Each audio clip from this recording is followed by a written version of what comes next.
दिल्ली में दर्द का गुजरात में बदला लेगी आप। अब बीजेपी की घेरेबंदी करेंगे केजरीवाल। गुजरात में आप कांग्रेस गठबंधन में क्या होगी केजरीवाल की रणनीति।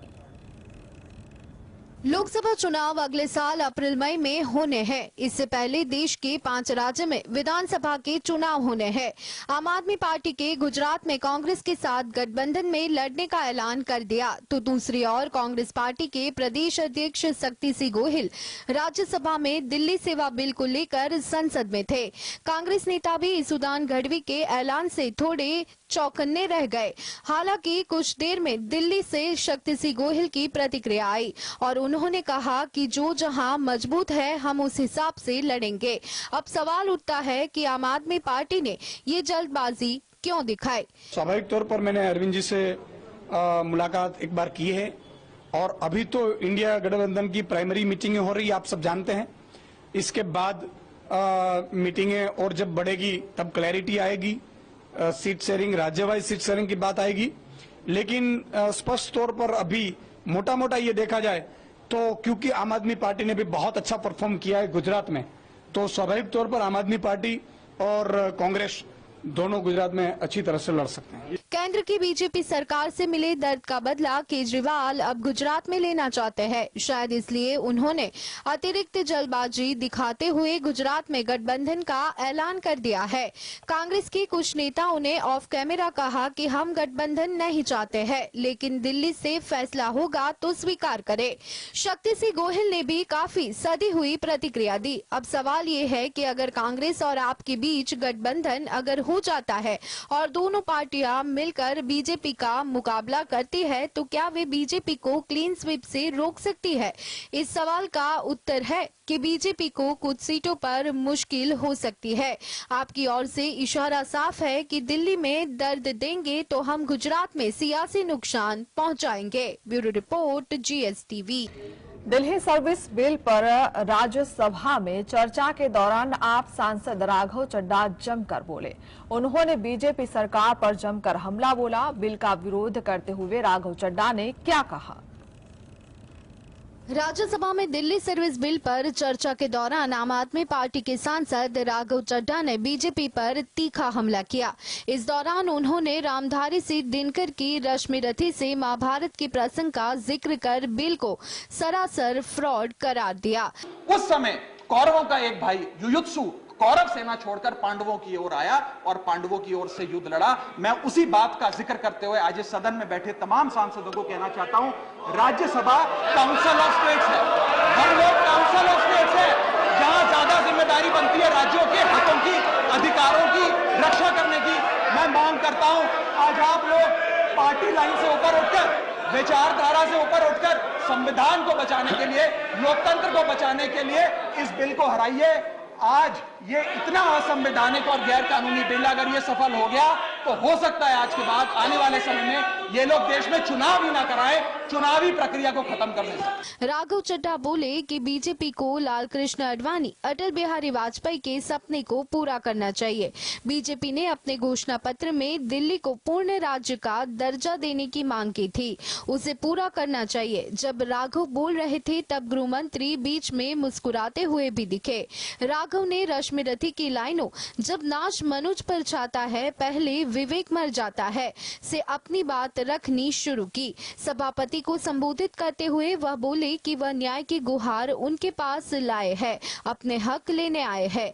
राघव बोले कि पंडित नेहरू ने कहा था कि दिल्ली को पूर्ण राज्य का दर्जा नहीं मिलना चाहिए, केंद्र सरकार इसका हवाला दे रही है। उन्होंने गृह मंत्री से अपील करते हुए कहा कि नेहरूवादी नहीं आडवाणीवादी भाजपावादी बनिए, दिल्ली को पूर्ण राज्य का दर्जा दीजिए। Bureau report, GS। Welcome back. Shahrukh Khan की मोस्ट अवेटेड फिल्म जवान रिलीज के लिए बिल्कुल तैयार है। ऐसे में शाहरुख खान ने अपने फैंस को अपने इस नए कैरेक्टर के बारे में खास बात कही है। क्या है शाहरुख का सीक्रेट। शाहरुख खान की फिल्म जवान का फैंस भी इंतजार कर रहे हैं। हालांकि अब इस फिल्म को लेकर उल्टी गिनती शुरू हो गई, क्योंकि शाहरुख खान ने आज सोशल मीडिया पर एक नया पोस्टर जारी किया। साथ ही शाहरुख खान ने अपने पोस्टर में फैंस को अपनी फिल्म के इस कैरेक्टर को लेकर खास बात कही। शाहरुख ने साथ ही अपने फैंस को 7 सितंबर 2023 को जवान फिल्म की ग्रैंड रिलीज का वादा किया है। जवान को लेकर लंबे समय से बज़ बना हुआ है। इस पोस्टर के साथ शाहरुख खान ने फिल्म से एक वीडियो भी शेयर किया है, जिसमें जवान के ढेरों ग्लिम्स है। शाहरुख के फैंस इस वीडियो को देखकर काफी एक्साइटेड हो गए हैं। शाहरुख ने जब जवान का ये पोस्टर शेयर किया तो अपने कैरेक्टर को लेकर उन्होंने कहा, मैं अच्छा हूँ या बुरा 30 दिन के बाद जानना। इसके बाद SRK ने जवान को लेकर एक वीडियो भी शेयर किया। वीडियो को पोस्ट करते हुए शाहरुख ने लिखा, टिकटॉक ये वक्त भी निकल जाएगा। वर्ल्ड वाइड ये फिल्म 7 सितंबर को रिलीज हो रही है। बता दें कि 3 भाषाओं में ये फिल्म रिलीज होगी, तमिल, तेलुगु और Hindi. Bureau report, GSTV। Manipur हिंसा पर सोमवार को सुप्रीम कोर्ट में सुनवाई हुई। इस दौरान शीर्ष अदालत ने राज्य में राहत और पुनर्वासन का काम देखने के लिए 3 पूर्व हाईकोर्ट जजों की कमेटी भी बनाई। कैसा है मणिपुर हिंसा के मामले में सुप्रीम कोर्ट का रुख? सुप्रीम कोर्ट ने मणिपुर हिंसा की जांच की निगरानी का जिम्मा महाराष्ट्र के पूर्व DGP दत्तात्रेय पटसालगीकर को सौंपा है। पटसालगीकर CBI के अलावा राज्य सरकार की तरफ से बनाई गई 42 सीट के कामकाज पर भी नजर रखेंगे और सुप्रीम कोर्ट को रिपोर्ट करेंगे। चीफ जस्टिस DY चंद्रचूड़ की अध्यक्षता वाली बेंच ने जांच में मणिपुर से बाहर के पुलिस अधिकारियों को भी शामिल करने का आदेश दिया है। सुप्रीम कोर्ट ने राज्य में राहत और पुनर्वास का काम देखने के लिए 3 पूर्व हाईकोर्ट जजों की कमेटी भी बनाई है, जिसकी तीनों सदस्य महिला है। इस कमेटी की अध्यक्षता जम्मू कश्मीर हाईकोर्ट की पूर्व चीफ जस्टिस गीता मित्तल करेंगी। यह कमेटी जल्द ही राज्य का दौरा करेगी। कोर्ट ने राज्य सरकार से उन्हें जरूरी सूचना उपलब्ध करवाने के लिए कहा है। पिछली सुनवाई में सुप्रीम कोर्ट ने मणिपुर सरकार से मई और जुलाई के बीच हुई हिंसा से जुड़ी सभी 6500 FIR का वर्गीकरण करने को कहा था। राज्य सरकार को बताया था कि हत्या, बलात्कार, महिला उत्पीड़न, आगजनी, तोड़फोड़ समेत अलग अलग अपराधों पर कितने FIR है। Bureau report, GSTV। साल त्योहारों की बात करें तो रक्षाबंधन पर भद्रा होने की वजह से इसकी डेट को लेकर लोगों में कंफ्यूजन है। 30 या 31 अगस्त रक्षाबंधन का त्योहार किस दिन मनाना सही होगा? आइए जानते हैं सही मुहूर्त और अनसुनी बात अंदर की बात में। हर साल सावन पूर्णिमा पर रक्षाबंधन का त्योहार मनाया जाता है। इस साल रक्षाबंधन पर भद्रा का साया है। जानकारों के अनुसार इस बार राखी का पर्व 30 और 31 अगस्त 2023 दोनों दिन मनाया जा सकेगा। रक्षाबंधन का पर्व हमेशा ही भद्रा रहित काल में मनाया जाता है। साथ ही शुभ मुहूर्त देखकर ही भाई की कलाई पर राखी बांधी जाती है। 30 अगस्त 2023 को भद्रा रात को 9:02 तक रहेगी। इसके बाद ही राखी बांध सकते हैं। पंचांग अनुसार 30 अगस्त को राखी बांधने के लिए रात को 9:03 के बाद का समय शुभ है। शास्त्रों के अनुसार राखी बांधने के लिए दोपहर का मुहूर्त सबसे अच्छा माना है। ऐसे में जो लोग रात में राखी नहीं बांधते वह अगले दिन 31 अगस्त 2023 को सुबह 7:05 से पहले तक राखी बांध सकते हैं, क्योंकि पूर्णिमा तिथि इस दिन सुबह इसी समय समाप्त हो जाएगी। खास बात यह है कि 31 अगस्त को भद्रा का साया भी नहीं रहेगा। रक्षाबंधन भाई बहन के अटूट प्रेम का प्रतीक है। ये रिश्ता बहुत पवित्र धागे से बंधा होता है। ऐसे में भाई के लिए राखी लेते समय कुछ विशेष बातों का जरूर ध्यान रखें, जैसे कि राखी का धागा काला न हो, इस पर कोई अशुभ चिन्ह नहीं बना होना चाहिए। Bureau report, GSTV। हरियाणा के मेवात नूह में 31 जुलाई को ब्रजमंडल यात्रा निकाली गई थी। इस दौरान यात्रा पर पथराव हो गया था। हिंसा को लेकर अब तक 56 FIR दर्ज की गई है। 147 लोगों को गिरफ्तार किया गया। नूह हिंसा के आरोपियों पर प्रशासन ने कैसे लिया ताबड़तोड़ एक्शन? नूह में हिंसा के बाद हरियाणा सरकार का बुलडोजर एक्शन जारी है। हिंसा प्रभावित नूंह में प्रशासन ने एक होटल समेत कई अवैध संरचनाओं पर बुलडोजर चला दिया। आरोप है कि नूंह में शोभा यात्रा के दौरान जब हिंसा भड़की थी तब इन्हीं जगहों से शोभा यात्रा पर पथराव किया गया था। नूंह में नलहर रोड पर चौक के पास 3 मंजिला सहारा होटल, एक रेस्टोरेंट और टाइल्स के एक शोरूम पर बुलडोजर चला दिया गया। एसडीएम अश्विनी कुमार ने बताया कि ये निर्माण अवैध थे और हिंसा के दौरान उपद्रवियों ने इनका इस्तेमाल पत्थर फेंकने के लिए किया था। पुलिस ने बताया कि सीसीटीवी फुटेज में साफ देखा जा सकता है कि लोगों ने सहारा होटल की छत से पत्थर फेंके और फायरिंग की। नूंह में अवैध निर्माणों पर प्रशासन की कार्यवाही लगातार जारी है। अब तक 37 जगहों पर 57.5 एकड़ जमीन से अवैध निर्माण हटा दिए गए हैं। नूंह में अब तक 162 स्थायी और 591 स्थायी निर्माण गिराए जा चुके हैं। पुलिस हिंसा में शामिल आरोपियों की तलाश में जुटी है। लगातार अलग अलग जगहों पर छापेमारी की जा रही है। अब तक 56 एफआईआर दर्ज की गई है। 147 लोगों को गिरफ्तार किया गया है। Bureau report, GST. उत्तराखंड के गौरी कुंड में भूस्खलन के बाद तबाही मच गई। हादसे में कई लोग लापता हुए हैं, साथ ही साथ कुछ शव भी बरामद हुए हैं। लापता लोगों की तलाश में मंदाकिनी नदी के आसपास के इलाकों में भी सर्च ऑपरेशन किया गया। लैंडस्लाइड के बाद 48 घंटे से गायब है 20 लोग। उत्तराखंड के गौरी कुंड में मध्यरात्रि आए भूस्खलन के दौरान लापता हुए 20 लोगों का कोई पता नहीं चल पाया। बचाव दल लगातार कड़ी मेहनत कर इन 20 लापता लोगों की तलाश कर रहे हैं, जो केदारनाथ जाते समय गौरी कुंड में अचानक आई बाढ़ के बाद हुए भूस्खलन में लापता हो गए थे।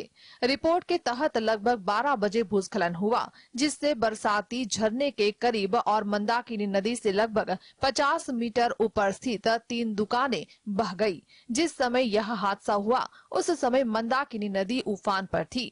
अधिकांश पीड़ित नेपाल से थे। खराब मौसम और मंदाकिनी के जल स्तर में वृद्धि ने बचाव अभियान को मुश्किल बना दिया है। जिला प्रशासन ने सोनप्रयाग और गौरीकुंड के बीच सड़क के दोनों ओर दुकानों और अन्य स्ट्रक्चर की पहचान करना शुरू कर दिया है, जो भूस्खलन से खतरे में पड़ सकती है। अब तक बरामद किए गए 3 शवों की पहचान देवी बहादुर, टेक बहादुर और प्रकाश टमटा के रूप में की गई है। ये सभी नेपाल के रहने वाले थे। Bureau report, GST. वाराणसी के ज्ञान पापी मस्जिद के एएसआई सर्वे के 5 दिन हो चुके हैं, जिसको लेकर मुस्लिम पक्ष अंजुमन इंतजामिया मजाजिद कमेटी के वकील ने ज्ञान पापी मस्जिद की तस्वीरें सामने आई है, इसको लेकर बड़ा दावा किया है। आखिर क्या खुलासा हुआ वकील अंजुमन इंतजामिया ने किया। वाराणसी के ज्ञान वापी मस्जिद के एएसआई सर्वे के 5 दिन हो चुके हैं। मस्जिद में सर्वे जारी है, लेकिन इस दौरान मुस्लिम पक्ष अंजुमन इंतजामिया मसाजिद कमेटी के वकील ने एक बड़ा दावा कर दिया है। उन्होंने कहा है कि सर्वे के दौरान मस्जिद में दिख रहा त्रिशूल का चिन्ह वास्तव में त्रिशूल का चिन्ह नहीं है, बल्कि अल्लाह लिखा हुआ है। वकील अखलाक अहमद ने यह भी कहा कि दिखाई जा रही मस्जिद के गुंबद की तस्वीरें भी पिछली बार की है। अभी हो रही एएसआई सर्वे की रिपोर्ट सीलबद्ध होकर कोर्ट में जानी है, वह बाहर आ ही नहीं सकती है। यह रिपोर्ट मुकदमे के फैसले के दौरान ही खुलेगा। अंजुमन इंतजामिया मसाजिद कमेटी के वकील ने कहा कि जिसको आप त्रिशूल कह रहे हैं, हम उसको अल्लाह लिखा हुआ मानते हैं, क्योंकि अल्लाह भी वैसे ही लिखा जाता है। उन्होंने दावा किया है वह त्रिशूल नहीं बल्कि अल्लाह लिखा हुआ है। मुगल कालीन सिक्कों पर भी स्वस्तिक और ओम की आकृति उकेरी जाती थी, इसीलिए यह कह देना कि कमल का फूल सिर्फ मंदिरों पर ही बना हुआ मिलेगा गलत है। फूल तो कोई भी बना सकता है, इसका मंदिर या इस्लाम से कोई मतलब नहीं है। Bureau report, GSTV. भाजपा के राष्ट्रीय अध्यक्ष चिराग पासवान ने चाचा पशुपति कुमार पारस पर जमकर निशाना साधा। साथ ही मुख्यमंत्री नीतीश कुमार भी हमला बोला। साथ ही चिराग पासवान ने हाजीपुर सीट के लिए क्या किया बड़ा ऐलान। लोजपा के राष्ट्रीय अध्यक्ष चिराग पासवान बिहार के खगड़िया पहुंचे थे। यहां एक जनसभा को संबोधित किया। इस दौरान उन्होंने आगामी लोकसभा चुनाव में हाजीपुर सीट पर उम्मीदवारी को लेकर बड़ा ऐलान किया। चिराग ने कहा कि इस सीट से वो या उनकी मां चुनाव लड़ेगी। चिराग पासवान ने कहा कि पिता के निधन के बाद अपनों ने सहारा देने की बजाय जख्म देने का काम किया।